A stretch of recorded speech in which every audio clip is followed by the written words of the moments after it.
Hi guys! Welcome back to my YouTube channel at today's video is tutorial po tayo.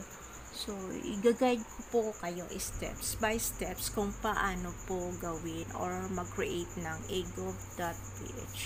So, bali ito guys is kailangan ito ng mga OFW na papunta ibang bansa.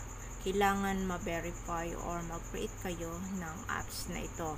So, umpisa na po natin kung paano gawin ito. So, nagagawin natin is punta tayo sa ating Play Store.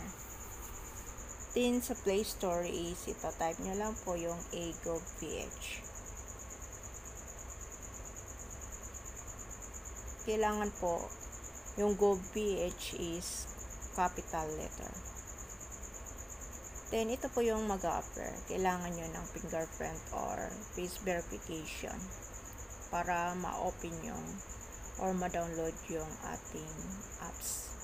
Then, dito is skip. Then, ito kailangan natin fill upan. Punuan. Then, ito enable notification.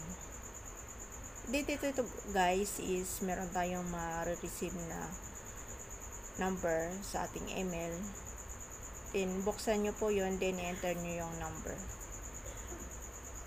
Then, kailangan nyo yung phone number na ginagamit nyo. Then, kailangan siya enter or mag-create tayo ng sarili nating MPIN. Then, re-enter. Then, sa baba na kulay blue, i-click nyo lang. Then, ito na yung lalabas. Congratulations.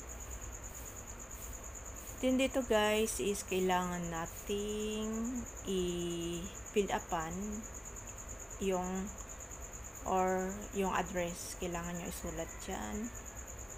Then, ito yung selfie nyo. Kailangan mag-selfie kayo. Then, after nyan, yung kulay blue sa baba, i-click nyo lang. Then, dito guys is kailangan din po ng signature. I-click nyo lang po siya. Then, sundan nyo siya. Yung procedure. Then, hingi din po siya ng MPIN. Kailangan i-enter nyo.